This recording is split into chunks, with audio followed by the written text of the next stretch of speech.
नमस्कार, आपण आहोत प्रभाग क्रमांक 18 मध्ये आणि या ठिकाणी शिवसेनेचे जे उमेदवार आहेत संजय राठोड हे प्रचार करत आहेत। त्यांना चांगला प्रतिसाद या नागरिकांकडून मिळत आहे प्रभागातल्या। तर आपण त्यांच्याशी बोलणार आहोत, काय त्यांचं विजन आहे, कशा पद्धतीने ते निवडणुकीला सामोरं जाणार आहेत, काय नेमकं तुमचं विजन असणार आहे। प्रथम शिवसेना जी आहे ते उदगीर नगरपालिका निवडणुकीमध्ये उतरलेली आहे। या ठिकाणी आम्ही मतदारामध्ये फिरत असताना प्रचंड असा शिवसेनेच्या बाबतीत उत्साह मतदारांमध्ये दिसतोय। माननीय उपमुख्यमंत्री एकनाथ शिंदे साहेबांनी ज्यावेळेस मुख्यमंत्री असताना जी लाडकी बहीण योजना सुरू केली, ती सर्वसामान्य महिलांना, कष्टकऱ्यांना यांना आधार देण्याचं काम एकनाथ शिंदे साहेबांनी केलं। महिलांना तर शिंदे साहेबांनी आधार दिलाच ही लाडकी बहीण योजना सुरू करून, त्याचबरोबर लाडके भाऊ जे बेरोजगार तरुण आहेत त्यांना सुद्धा लाडके भाऊ या योजनेखाली अनेक जवळपास पंचायत समितीत, जिल्हा परिषदेच्या शाळा याच्यामध्ये कंत्राटी बेसवर त्यांना नोकऱ्या दिल्या। म्हणजे एक कल्पक योजना शिंदे साहेबांनी सुरू करून या महाराष्ट्रामध्ये एक वेगळा पायंडा सर्वसामान्यांना, शेतकऱ्यांना, कष्टकऱ्यांना आधार देण्याचा पायंडा जो या योजनेच्या माध्यमातून शिंदे साहेबांनी पाडला, त्यामुळे एक प्रचंड प्रतिसाद या ठिकाणी मिळतोय। त्याचबरोबर माजी आमदार सुधाकर भालेराव साहेब, आज त्यांच्या नेतृत्वाखाली आम्ही सेनेमधून ही निवडणूक लढवतोय। भालेराव साहेबांनी जे या अगोदर काम केलेले आहे त्याच्यामुळं मतदारामध्ये प्रचंड उत्साह आहे की यावेळेस सेनेला भरघोस मतानं निवडून द्यायचं आहे। आणि आम्ही या ठिकाणी निवडून आल्यानंतर आम्ही मतदारांना सांगतोय की नगरविकास खातं हे एकनाथ शिंदे साहेबाकडे आहे।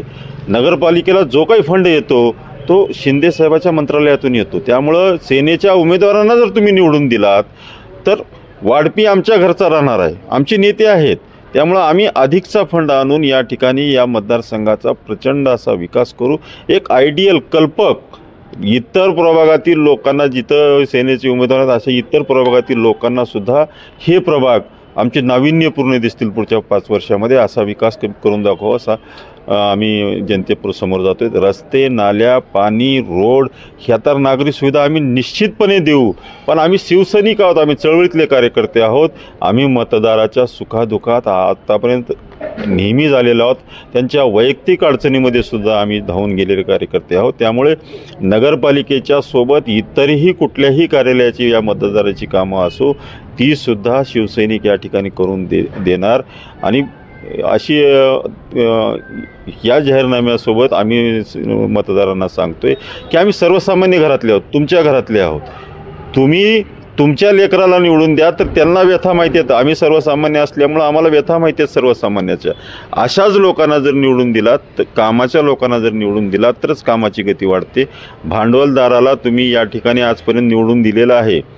या लोकांनी निवडणुका आणि राजकारण म्हणजे हा एक बिझनेस केलेला आहे, पैसे लावा आणि पैसे कमवा ही प्रथा मोडण्यासाठी 18 प्रभागातील उमेदवार मतदार उत्सुकच आहेत। त्याबरोबर उदगीरकर सुद्धा, आता आमच्या नगराध्यक्षपदाच्या ज्या उमेदवार आहेत पंचाक्षरी मॅडम, या प्राध्यापक आहेत, उच्च शिक्षित आहेत, त्यांना दूरदृष्टी आहे।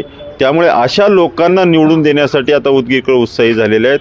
पैशाचा जा होय नंगा नाच नाचून जे हे युतीचे लोकांनी किंवा इतर लोकांनी जो आजपर्यंत या ठिकाणी लोकांना वेड्यात काढण्याचा जो पायंडा पाडलेला आहे तो निश्चितपणे या निवडणुकीमध्ये आमदार सुधाकर भालेराव साहेबांच्या नेतृत्वाखाली या ठिकाणी उदगीरमध्ये मोडणार आणि उदगीर शिवसेना निश्चितपणे या ठिकाणी या नगरपालिका निवडणुकीमध्ये इतिहास घडवणार। तर एकंदरीत ज्या मूलभूत सोयीसुविधा आहेत आणि ज्या नागरिकांच्या वैयक्तिक अडचणी असतील त्यासाठीही हे धावून जाणार आहेत। मी बसवेश्वर डावळे आणि माझ्यासोबत माझे सहकारी सुधाकर नाईक, उदगीर।